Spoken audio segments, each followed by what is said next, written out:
Good morning.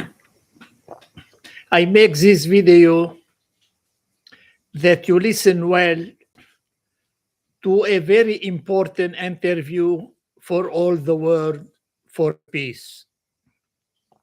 From that, you can understand after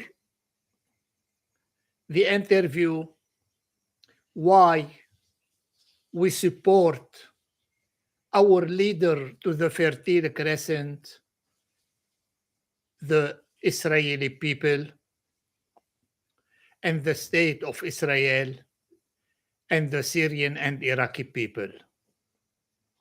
I ask,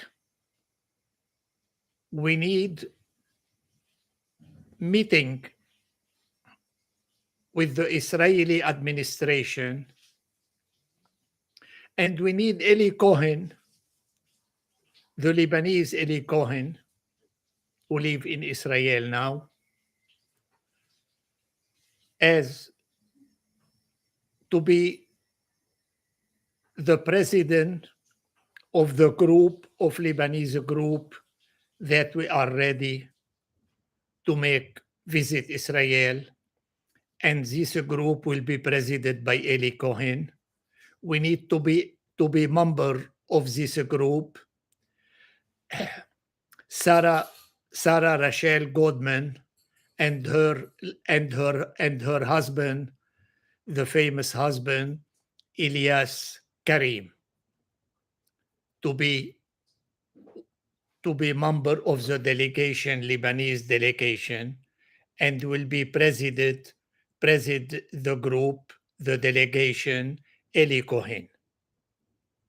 For that, please listen well to this important interview.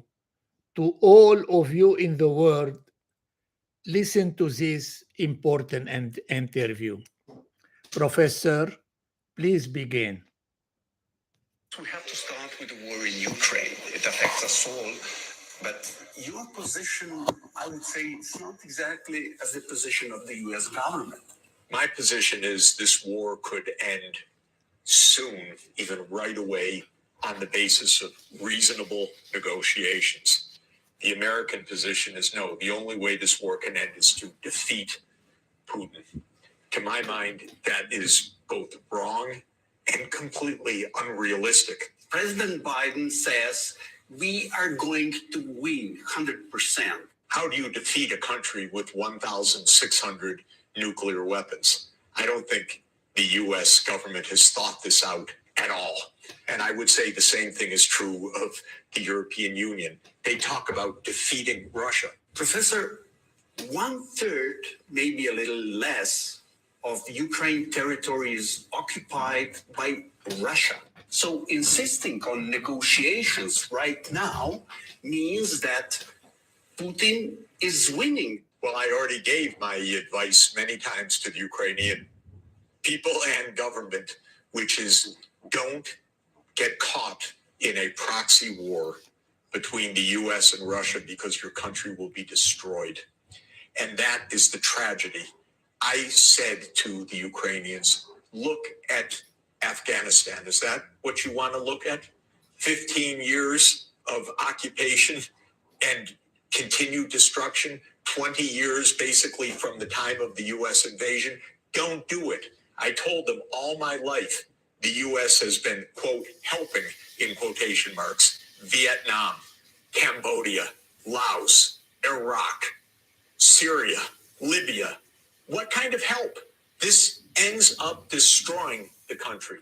In the U.S., starting in 1992, the dominant group in American security policy came to believe that the U.S. is the world's only superpower. So the whole mindset in the U.S. East Coast elite is the U.S. runs the world and should run the world. Don't you think that Ukrainians, they don't have the right to choose their own future? The Ukrainians have the right to choose their own economic future, their own political future, but not their own military future. because choosing their own military future, for example, Ukraine saying, our future is that the U.S. has military bases in Ukraine, is not a choice that Ukraine can make by itself. That's a threat to Russia. I would advise strongly the Mexican government, for example, do not make a military alliance with China. That's not your choice. That would be a threat. By the way, if Mexico one day said, we listened to the U.S., they said we can do anything we want, we're free people, we choose China as our partner, I would predict that the U.S. invasion of Mexico would start within about a minute. I strongly advise the Mexican government not to make a military alliance with China.